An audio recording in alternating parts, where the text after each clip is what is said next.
Hi, and welcome back to another episode of Money Talk. Money Talk, where we do talk about money.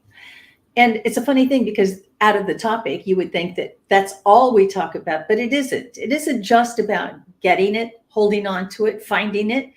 It's around mindset. It's about losing it. It's about finding it again. So I have a really incredibly great special guest today, a TEDx talker, somebody that knows and has authority on the very topic that we as women, have the greatest insecurity about money. We have the greatest insecurity, and yet we have the greatest opportunity for us to command it and to have it not control our lives, but our control over it. So stay tuned with me. I want to get you to ask, and I'm going to ask you to do two things: know, like, and subscribe to this channel so you know when we're coming up. And stay tuned because we'll be right back. Linda gave me the courage, the confidence to move forward. And after I was finished with Linda K's training, I was at the next level. It's Linda K. But when you trust that piece of you that says, I got something to give, I have something to say, you know you've got something to do. Get on your feet, shake your hands in the air. Welcome to the stage, Linda K. And we're back. Now, I started this topic about how we can be financially prepared. And are we ever financially prepared for things that could take us by surprise? I know earlier this year, I had a huge surprise, huge amounts of water. I live at the beach, so you would think, well, there's lots of water that comes in, hopefully not into your condo or to your apartment like it did mine. But when you're not prepared for that, you can have a few things that will challenge you. So how do you get ready for this? Or you could have sudden experience of loving that man of mine, and all of a sudden he's gone, whether he went out for cigarettes and never came back or he just passed on peacefully. See, for many women, our primary role is to be the foundation of love and the foundation of motherhood and bringing food and peace and quiet and calm and order to the house, while the husband is away working as a pillar to support and financially provide. Now, that's yesteryear, because I don't know of Gen X or Z or XY, and I don't know anybody today that isn't working two jobs unless they're very fortunate to have been born financially independent. And they could have had some great decisions that made them financially independent. But what happens when the husband, say, suddenly passes away? We're not only, whether he passed away from an illness or his illness took him into long-term care, or he just said, I'm trading you and my dear 60-year-old wife for two 30-year-olds. Whether that happens to you or not is not the point. How do we handle grief and finance? Because when those two things are mixed together as women, we get perplexed, we get befuddled, and we begin to schwitz just a bit. Well, that means that we're sweating it out. So let's find out how we can handle grief and finances at the same time, and speak with our guest speaker, a certified grief expert and financial life coach for women. Please welcome to the stage, Debra Morrison. Well, thank you so much, Linda. It's a pleasure to be with you. Thank you so much. You know, I think everybody, men and women, have all had an experience that we don't expect that there was more month at the end of the money, but we have all found ourselves in that. And in fact, I read a very interesting statistic recently that if we get to the age of 70, we have spent more than one day, actually more than 1 month, being financially scared of our future. And yet we have seemingly so many ideas and people that will help us. How do we not get to that next step and save for that rainy day? What happens? Well, you're totally on target with regard to saving for the rainy day, because that alleviates a whole lot of angst, right? Some women encounter a lot and carry a lot of angst anyway when things are going. We all do, because I mean, look, when I think about the difference between men and women and money, I think about men going and making the money because that makes them feel significant, that they can provide for their family. It's not a traditional role that we as women have. So me as an adult that was a single parent had to really get very comfortable with that conversation and knowing that I was going to have that over and over again every single month. Every 30 days I was starting over. But if you're plagued with so many things, and it seems like as we get older, Debra, more problems, more challenges come up. There's more health things. There are more things that we didn't have to take care of before, that all of a sudden we're in a position where, last month I had this go on, and the month before that I wasn't expecting this, and the month before that I didn't expect to have to replace the car, and then I didn't expect to have to replace the roof, except it blew off in the last storm, right? So how do we weather these kinds of things, and how do we get through this when it seems like there's an endless barrage of things that want to take our money? Mm-hmm. Well, you've hit on so many good points, Linda, and I commend you. The issue from my perspective as a planner, I had 42 years as a financial planner practicing with clients, and then sold that practice in 2020, and since have been serving women as a financial and leadership coach. So I'm not doing the recommendation, if you will, any longer, and yet the principles still apply. And so what I would do, don't they? So you don't really get away from that. Yes, exactly. If you're advising and you're coaching your women, you're seeing where their gaps are. Yes. And so what we wanted to plan first for, because a lot of financial planning really centers around, good financial planning centers around prioritization, right? And a lot of people like distill financial planning down to, oh, should I buy Tesla stock or Microsoft? That's the emphasis on the wrong syllable. What we should do first is protect against any risks, because, as Linda is saying, there are a lot of unexpected events. And the inevitability of time is something that, can catch up with anybody. And that is why we need to be determined to address our finances in terms of life insurance on a partner or ourselves. If your partner or you died and the loss of that financial income, that income stream is going to adversely affect your family, then that needs to be insured, right? And so if we can take care of those things that are complete variables, we have zero control over that. Homeowners insurance, auto insurance, all the insurances, now we can rest our head on the pillow much more comfortably, knowing that, something might smack us upside the head as unexpected and life happens. And yet, if we end up grieving, if we find ourselves in a grievous situation, like after a death of a partner in particular, then we are not needing to smush together grieving with attempting to find out what's my next financial step. That is a complete recipe for disaster. Grieving is really a full-time job. So what life insurance does, here's the deal. I sold it for 19 years. What life insurance does is it buys time. That's it. It buys time. So when I was selling life insurance, I'd look a couple, I'd say, partner A, how much you make? $100,000. Great. How much time do you want to buy partner B in the event you die prematurely?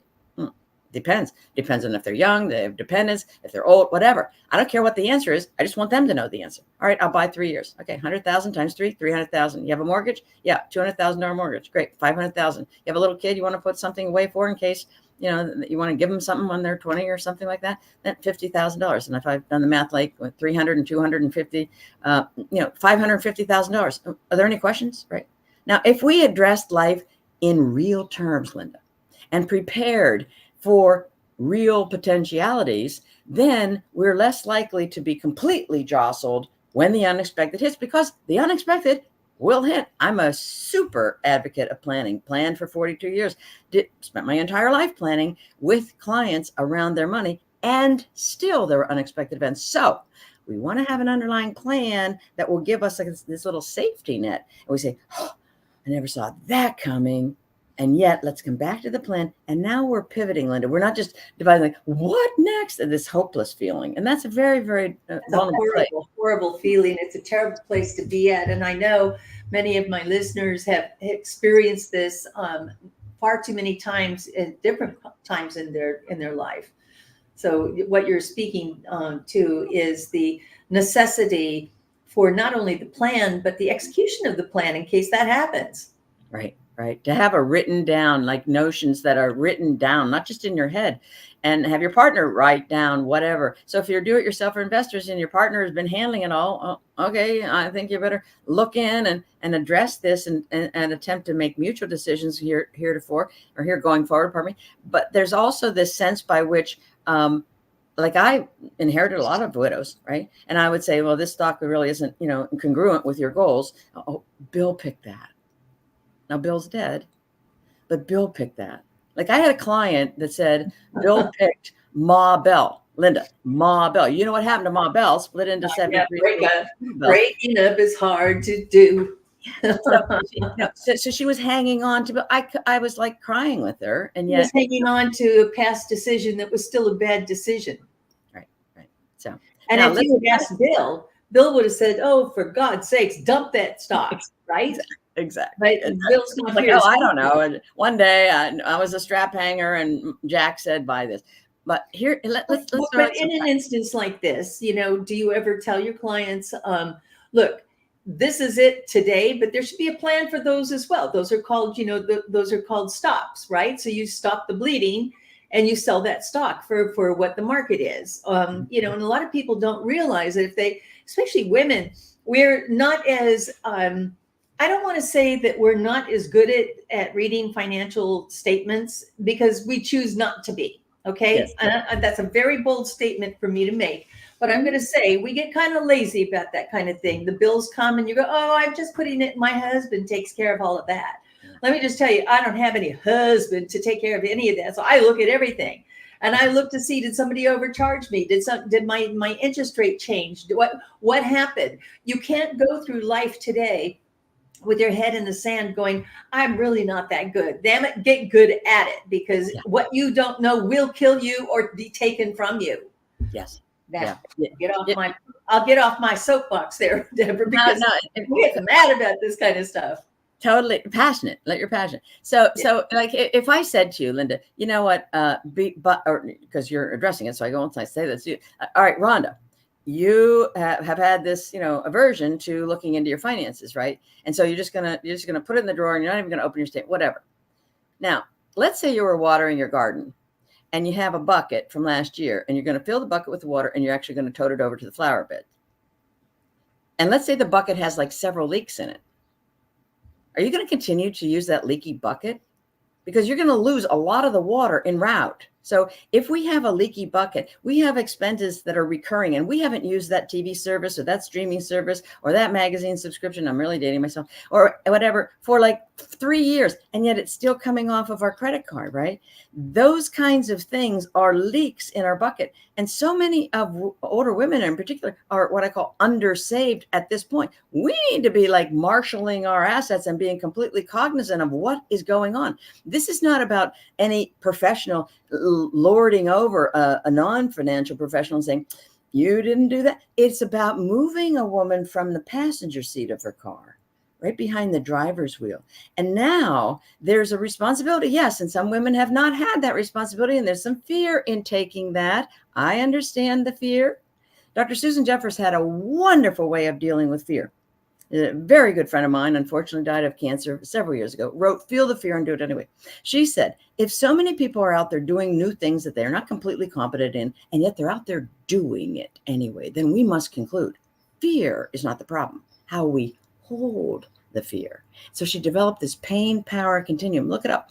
Pain power continuum. So you're over here on the pain side, and you're like, oh, you're depressed, you're horrified, you're downright paralyzed. But you know that there's hope. You know that you can slide across to action and to, decision making and so forth and so on. And this gives us the hope, I think, Linda, that, we're going to slip into periods where something new has entered our lives, and we're not quite sure how to deal with it. And yet I want us women to let the perfectionism go. We hold ourselves financially as perfectionists. So if we made a misstep, like January 19th, 1999, and we're still, castigating ourselves for that, 5 years later, we're still doing it, right? Let that go, right? And so it's a little easy for me to say, and yet when I put it in terms of the leaky bucket and so forth, it gives women this sense by which there are incremental steps that we can take to fix missteps. We look back for the lessons, we bring the lessons forward, and now we say, okay, we made a misstep. Warren Buffett has made $4 billion mistakes with all of the accoutrements and finances and advisors that he has access to. Who are we to hold ourselves out that we're never going to make a misstep? We are. Get over it. Let's manage our expectations. Yes, we're doing this thing called life, and it happens to include money. So we're going to make missteps, and we're going to recover from them. There's the point. Fall down 7, get up 8. That's the woman's tenacity. And yet somehow, Linda, I was raised on a farm. We've moved money over to this silo away from our periphery, right? Away from the hardwired nature of most women. And I want us to bring that silo called money right here, because it's really common sense. It really is. It's interesting that you say that. I mean, I of all people like to pride myself in having some common sense, but as a matter of fact, I think common sense is not very so common. Right? I recently turned off my my cable service, and Yes. when I first moved into the neighborhood in 1997, Yes. okay, 1997, there wasn't any choice. That you had to take cable. It was underground, and you took it. And I hovered around $100 for the longest time, because I had Wi-Fi and services, and I worked at home. And then it started creeping up, and it creeped up to 120, 150, 170, 180. And I still was getting crappy Wi-Fi service. So I went to another service provider, paying $75 a month. Now we're up to $225 a month. And I'm like, this doesn't make any sense. So I turned it off.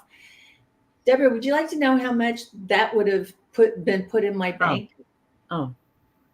Take a wild guess. Oh, for 10 years? No, we're talking at least 25 years. Oh, 20 years. Yeah. Well, I would say with compounding, 25,000? $56,000. Ooh, wow. $56,000. Now, if I put it in crypto, if I just put it in Microsoft stock, that was, back in the day when in its heyday, or Apple, for goodness sakes, that would be over $1 million today. So, yes, we do make stupid mistakes, but those small mistakes can be compounded into much bigger ones. Mm-hmm. Let's change the topic just a little bit. You've been on a TED Talk stage. You did a TED Talk. You've been on a TED stage. I have. What in the world possessed you, and what was your topic? And tell me about the experience. It was very funny. I was chosen to be on this, or to apply, and I did. And I got chosen, and I was on the Cocoa Beach, Florida, TEDx stage, and it was the first one they gave. And so there was a few glitches. So the dress rehearsal and so forth, and we didn't have a timer at the beginning. I was like, no, the timer is really important. So then we get the timer. So I'm rehearsing. Well, I'm in my dress rehearsal, and I completely freeze. I missed 2 bridges, right? And of course, it's all memorized, right? And I stood there. I didn't break state, but I stood there, and then I finally got through it and so forth. Well, as it turned out, sometimes people say you have a bad dress and you're going to kill the performance. And I actually did a pretty good TEDx. It's called "Feel the Financial Fear and Do It Anyway." And I asked Susan's widower if I could use, coattail her trademark, "Feel the Fear and Do It Anyway." And he said, "With Susan's and my blessing, feel the financial fear and do it anyway." And it's perfect for mature women who have been socialized horribly around money. The experience was harrowing. People are all over the map now. Get on a TEDx. If I told you how stressful it was, I will tell you. When people think, "Oh, I'll do that," because everybody says, "Oh, TEDx." TEDx, that's got to be simple, easy. No, it's not. Not. So I rehearsed probably 3 months to deliver it in the body and how you use your hand. So anyway, I'll leave that up to you, your viewing audience. Go to Debra's TEDx Talk. Debra's TEDxTalk.com. Take a view and leave a comment, and I'll be grateful for you to leave a comment, and preferably a positive one. But this is a stage that is very, very coveted, and it is basically a collection of really good ideas. And so I found it to be very valuable as like a public service, if you will. And I wanted to throw a lot of humor into it, which obviously helps, especially around the topic of money. So is this correct, Debra? No, it's actually Debra's, DEBRAS, TEDxTalk.com. So www.Debra's, DEBRAS, TEDxtalk.com. So it was a lot of fun. I had a lot of people come and support me in it. And there were 6 other TEDxers talking that day. And I really felt like it was a different realm into which I was stepping. And I was grateful and privileged and humbled to step there. And it was stressful. So once it was over, I was breathing a big sigh of relief. I can tell you that.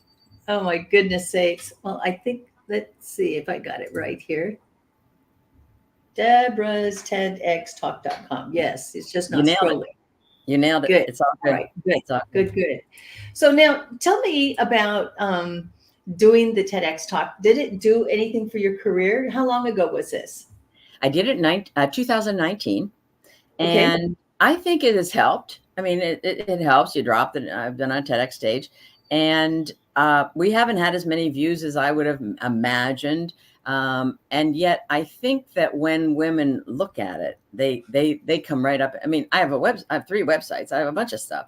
And invariably people come up and say, boy, I watched your TEDx and it was right on. And now that kind of feedback is really valuable. Let's slide Linda into, I wrote a book called My Husband Died, Now What? A Widow's Guide to Grief Recovery and Smart Financial Decisions. And the readers of that book also have come back to me. So these were the kind of the 2 foremost kind of imprints I've made on a lot of society, and particularly the widow groups caught into that. My husband died, and I'm sorry that I was kind of called an emergency to my aunt's house, and I don't have the copy of My Husband Died, Now What? In front of me. Yet this is a book, Linda, that's a combination of grief coach recovery tips and tools, alongside financial tripwires to avoid. And widow after widow has come to me and said, oh my gosh, you nailed it. You nailed it on page 27, on 64. Now that's an author's delight, as you know, have someone come back. Of course, we all hope for that. Yeah, it's effective, right? Because who wants to, write something that's pablum? So I've been really very, very pleased with the impact and the ripple that these books have had. And I think that they've been very life-giving. I mean, widowhood is so shocking, and grief itself is so shocking. And after the 9/11 tragedy, of course, not of course, but I was working with 7 widows, 1 widower, and a 12-year-old orphan for 1 year pro bono, providing financial planning and asset management. And that's when I was engaging with all of these people that were just in the throes of horrific grief. I mean, it wasn't just, I don't want to diminish someone getting killed in a car accident. Yeah, this was this is something wholly different, right? And so there's this extra layer of the national sensation of something so horrific that nobody could imagine it, right? No, yeah, it blew people's minds open. People affected by it, and even I'm sure even today it's still we still feel its effects, and as tragic as that was. But the interesting thing about what you're doing, and is it sometimes, like physician heal thyself? Did you look at your own life and go, oh, I think I should write about this because I either experienced it or I know so many women that are experiencing it? What would make you go, my husband died, now what? Yes, well, I'm not married, and it wasn't a true my husband experience for Debra. And yet I came right out of college and went into sales and insurance sales, and more very swiftly into income tax minimization and full-fledged financial planning, really before it was in vogue. And I was always interested in the entire picture. And of course, I had couples whereby one of them died prematurely. And then I would see in most cases, woman, kind of flailing, but she'd already been with me. So she wasn't completely cast aside. She was in the know, if you will. And I can't tell you how much comfort that provided. So the presence of advisors or a base plan, as I say, just does wonders for people that are thrust into a grieving situation. And so I realized that woman after woman was coming and calling in. I was on podcasts. I was on CNN Live and call-ins from around the country saying, how do we do this? How do we do that? And when you get, this, Linda, when you get the same question again and again, it's like, I should write a book about this. And so I did. Yeah. And so many people have the same issue, right? Exactly. When, and I think I want to interject grace here, Linda, because I think as anyone that suffered a loss and is grieving, right?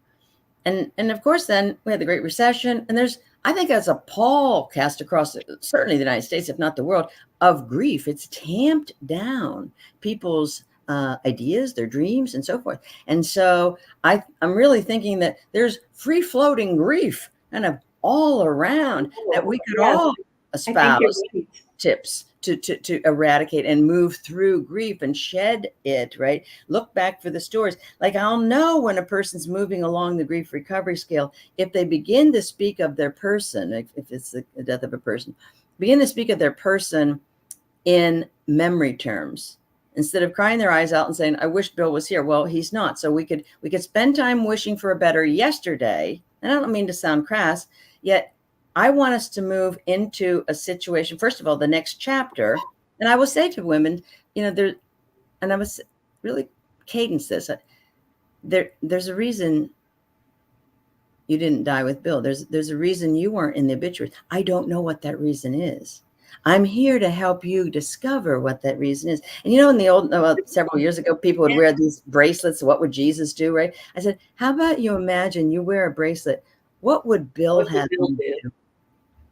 What would Bill tell me to do? And just that shift. And then she starts to get a little bit of pride, and she remembers Bill with favorable memories. When a person starts to talk about their beloved in terms of the memories and so forth, now she's contextualizing it. It's not fully hit her, I'm sure, for a while. And yet she's contextualizing it, and she's moving slowly into her next steps. And in essence, I say, talk to Bill. Because Bill's probably talking to you, and Bill's listening. Yeah. And that keeps women from feeling quite so alone, because that alone feeling, Linda, boy, that can send you into a real negative dive, in addition to the grief, which is already sent you on slippery slope. Sure. Now, it isn't just grief from loss of a spouse that you are dealing with, women.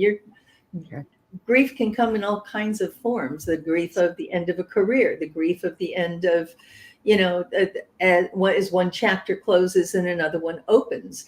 Yes. So you're all, there was a book years ago written by Gail Sheehy, called Passages. And I remember reading this because, finally, for the first time, this back in the 70s. Yes. Now I'm really dating myself. Back in the 70s when we were really becoming a little bit more retrospective, not in a Jungian way, but this is what's going to happen, and these are the stages that you're going to go through. And I think it was the first time women really began to embrace, oh my God, I saw that happen to my mom. I saw that happen to my aunt. I saw that happen to, and we don't think about men in the same way, but do men have grief also? They do, Linda. And actually, I bought the URL for a website for my husband died now what.com. And then my wife died now what.com. And then I was told very quickly, men don't read books. So don't even write your book. Does anybody? I'm certain that we sell a lot of them, but nobody reads books. I'm with you. Although this book is intentionally small, fit in your purse, and they're little tiny short chapters. So maybe someone will read a couple chapters. But you're onto something great, which is how do people actually, transform, literally transform, not just change, but transform themselves into this next step. I mean, we're all dealing with change at such a meteoritic pace, and yet this is the slowest change is ever going to be from here forward. And so now it's not about us saying, oh, I can't handle that, right? I can't do math. Nonsense. Let's get into a space of saying, we can do this, women. And that's really my mantra, is to bring up, uphold, and uplift women's confidence, especially around their money, in so much as with confidence, we can do a lot. Absent confidence, not so much.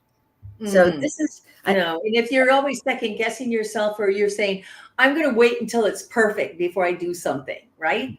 Yeah. You don't have that luxury. Now you have an event coming up in July. Is that right? I do. I'm taking 5 women down to Dallas, Texas, and every woman's going to tape their TV show. So you're going to be on TV. Yeah. And it is going to be amazing. Is this your own channel? Is this another chapter in your book, Debra? Yes, actually, I bought a show, which I've named We Can Do It Women Show, and it's out of the Zondra TV network. And then each of these women is going to have an episode under the We Can Do It Women show. And it's going to stream, and we're going to make a commercial for every single woman that they can take home with them, and they can drop into various zip codes, a professional press release. It's just going to be a ton of fun. And I'm also, my goodness, you really have got it rocking and rolling there. My goodness. Yeah, it's going to be a ton of fun. Yeah. And you just started this. So now you're going to have 5 episodes of this. Is there any stopping you? What gets you up? What makes you just go, I got to get up this morning? What gets you out of bed? Well, that kind of thing. And then, Linda, the light bulb that goes off in women's heads, right? And I even imagine people reading my book, and they think, oh my gosh, they got something out of it, because sometimes they're gracious enough to ping me and say, wow, that was good. What gets me out of bed is knowing that, professionally, I've got 45 years of, financial training and whatnot and experience, mine and my clients, between my ears. And I could be on a beach with an umbrella drink. And yet my legacy is going to be, and I'm living my legacy, helping, and I kind of set a target of 1 million women up-level their financial confidence, because, Linda, the other facets of their life, it's like, rising water lifts all boats.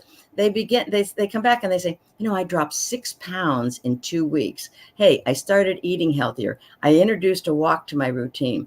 I'm reuniting with some friends of mine, and I'm getting my relationships in order, because heretofore I felt lonely, and that feels like, horrible. So if we take the full gamut of wealth, which is physicality, mental acuity, relationships, spiritual grounding, etc., and we meld them in with our money, now we're getting more towards the holistic aspect of who really I believe we want to be. And we're also extending, I believe, our lives because of the intentionality.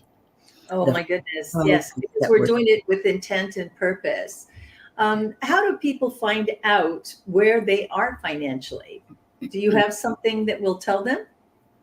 Yes, actually, I'm offering a free little checklist on my womennavigatingfinances.com website. And this is, it's not going to tell you exactly where you are now, but it's tangential to this. So what people can do is go through this list. It's just duplex PDF. And it just highlights several things that just aren't necessarily top of mind. You're not going to necessarily get them from Google or chat searches. I know from being in practice, hey, this is a little nuance in your car insurance. Pay attention to that. And so it's, I don't know, 24 or something tips whereby it can introduce, hey, this is where I need to look. Maybe I need to double check this. And it gives people kind of this sense of, hey, I never thought about that. So that kind of gives you a nickel's worth of insight into gaps. But, Linda, I think right now people are well advised to take an assessment of where they are. And I make an analogy to in the days before we had GPS and so forth. We're finding a new restaurant. We're lost, right? We go, hi, how do I get there? What is the first question they ask? Where are you? So people come to me and say, what do I do? Oh, I don't know. Where are you? So even without an advisor, but I certainly suggest you align with a professional coach, a professional advisor, to just put down on a piece of paper or on your computer, whichever's more comfortable, all of your assets. And then put down all of the debt indebtedness you have, all the debts, and then write down your budget numbers. You have now more than probably 80% of the American public, because you have a scary thought. Oh my gosh. Yeah. Seriously? Well, I'll tell you, here's where it's not scary. I've had people come back to me, and then I've people had like little one-on-one coaching sessions with me at conferences, right? And I have a testimonial on one of my sites from a woman, Sarah, who said, I was really glad there was a financial person, and I came kind of because of that. And so she said, and then I booked a one-on-one with her, and I had it. And she says, and she kind of holds herself up a little higher, a little bit more erect posture. And she goes, and she said, I wasn't as bad off as I feared I was. How much weight went off of her shoulders when she has a professional saying to her, you're good, girl. Right. And so I think we import that it's just going to be an F. I said, this is an F report card. Why do I even want to open the report card? No. Right. We're afraid of what's there, and we're afraid to see what isn't. Yeah. Isn't that true? Well, yes, exactly. And so when you have this down on paper, sometimes it's interesting just to look at it and say, that would surprise me. Oh, I forgot about that. And so this gives us at least the inventory. And now you seek the advice and the tutelage, if you will, arm in arm with a professional that can sort that out with us and say, hey, this is probably not necessary. There seems to be a gap here. I think a checklist might help with that. Here's how we need to morph this. You've got this bevy of products. See, women are context thinkers, unlike men whose neuro pathways. Men are more content. Women are more context. So men like more is better, more is better. Women have this annuity, which someone sold them with a very high commission, this big life insurance policy, a couple mutual funds, an ETF, pension plan, 401k, IRA, whatever it is. It's just this mishmash. Right. And it doesn't give them much comfort because they don't even know how. They don't even know what it is, let alone what is it going to do for them, right? Yeah. And is it going to be speak the language? Because this is like another language. Yeah. Yeah. So they don't know. And no one outside the financial industry would necessarily know if all of these pieces can fit together to what? Achieve the goals that you're going to set out, right? And so once we get through the lifting some of the grief and imagining, hey, what could we do with this money? So I often hold this up, and it's 10 real ones. This is not anything but a tool. This is a tool. And I invite each one of our listeners to go to the bank or your credit union and get out at least $200 bills. You're going to carry one with you at all times. You're not spending it. And you're going to tape one on your bathroom mirror. Now, what does this do for you? Well, try it. And you come back to me and tell me. You're going to carry yourself higher and more proud. And you're going to say, I've got $100 in my wallet. You don't have to show it to anybody. I just want you to own it. You look in the mirror, you're brushing your teeth, and you see $100. And when we start to get comfortable, especially as women, putting zeros after that one, now we're in a position to absolutely use this tool to fund our why. Now, that's a big question. You got your inventory. Now, what are you thinking and dreaming of doing? If you had a limited life expectancy, what is on your bucket list? What did you want your legacy to include that hasn't yet happened? You say, oh, I can't do that. I'll tell you why you can't do that is because you say you can't do that. Mm-hmm. If you say, I can do this, we can do this, women, then you put that down on a written form or an electronic form, similar to what you've done on the inventory. And now we draw up a plan and say, I'd like to do this in the next 3 years. I'd like to do this between 3 and 5 years, and so forth. So you literally draw a horizontal line across your page. You put vertical hash marks, 0 to 12 months, 1 to 3 years, 3 to 5 years, 5 to 7 years, 7+ years. And then, so you put your goals in each of those slots. And I want you to put at least 2 goals in each of those slots.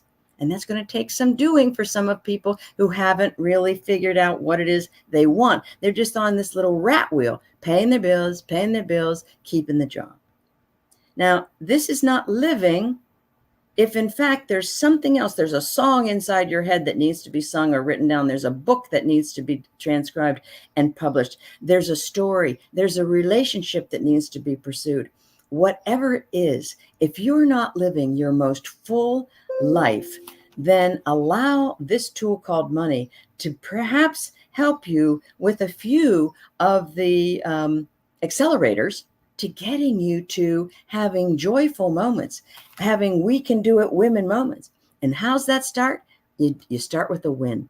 You start systematically investing for yourself, and that's called paying yourself first. You systematically invest right off the top. So right from your checking account, boom, to an investment account. And you start that, and then it compounds, and you're putting money in. I don't care if it's $1 a month.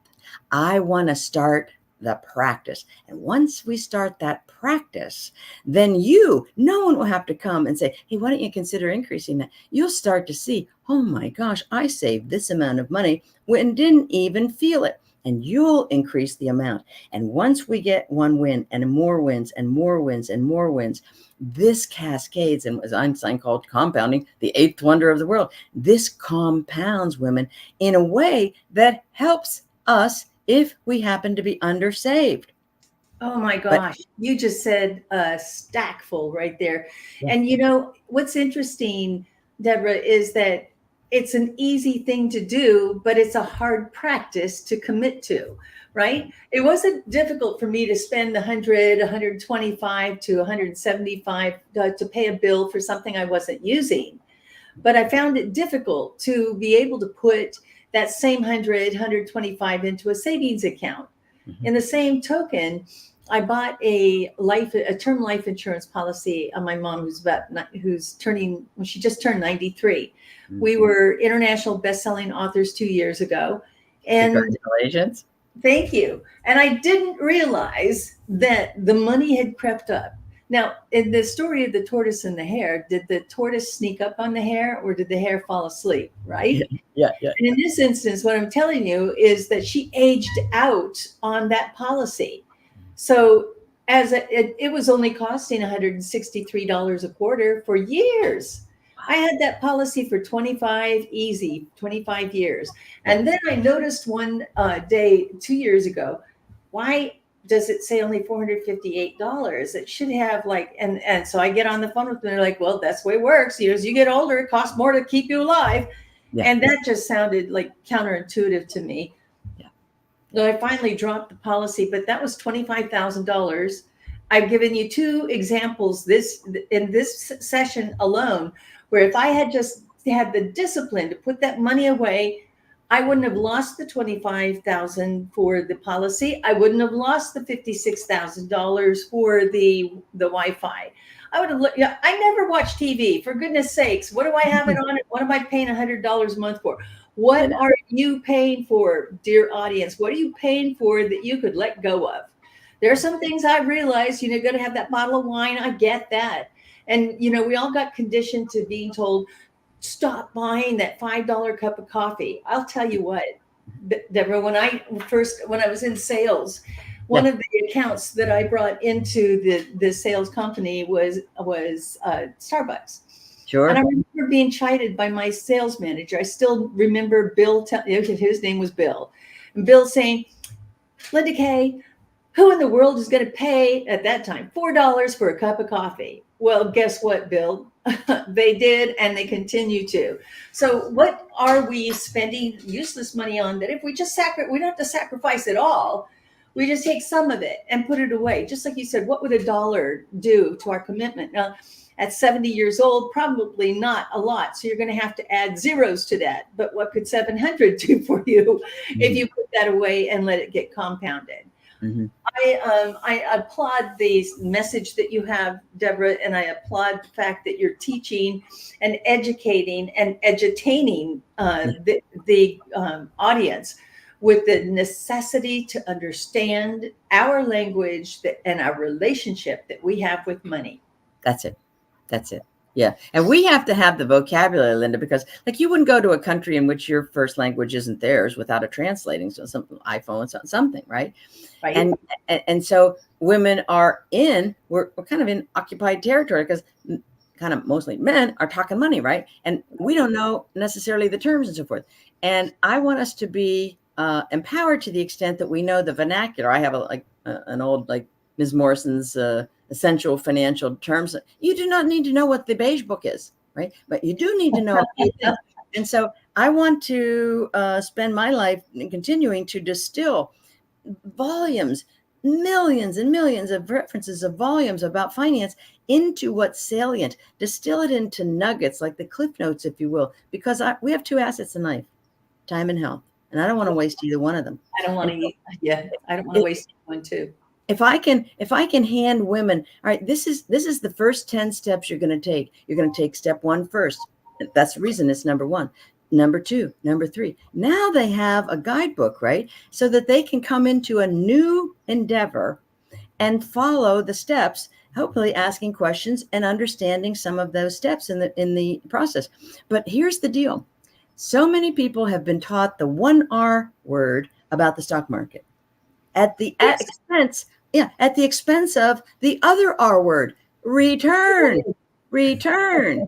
So risk is the currency for return. And it behooves us to look at the last 80 years of the stock market performance versus the last 80 years of the bonds. And what it is, bonds returned 4 to 5%, stocks returned 8 to 10%. Even with the new math, that's double. So you say to yourself, hold on. I'm undersaved. How can I do more? And people say, I can't save anymore. Well, maybe you can, maybe you can't. But let's say you can't. How about you direct your investments for those 7+ year goals, not the next electric bill, the 7+ year goals? Because unless you have a diagnosis or you be falling at and killed or injured in an accident, I'm playing You it. got a little bit of time. You probably have some time unless you're going to get hit by that bus. Yeah, to age 100. So we're going to put that money into stocks because, again, Mark Twain said history may not repeat itself, but it'll rhyme. So we're getting double the return. You put that in a compound calculator and you realize that the same $200 a month that you've been saving can actually work harder for you. And we want your money to work hard so you don't have to. On that note, I really want to encourage you all to go out and get your financial understanding jump started by getting Debra's checklist, the financial checklist. Debra, you have been such a delight and a pleasure to be on the show today. Thank you so much for joining us. I really appreciate you. I appreciate you too, Linda, and you're doing super work. And I just say to your audience, come back and listen to more of her episodes because she's right on target. Thank you. Thank you again. And thank you all for joining me today. I really want to encourage you to know and like and subscribe and share this. Don't keep this good stuff to yourself. See you next time. Do you like to talk about money? If you do and you'd like to be a guest, contact me at lindak360.com.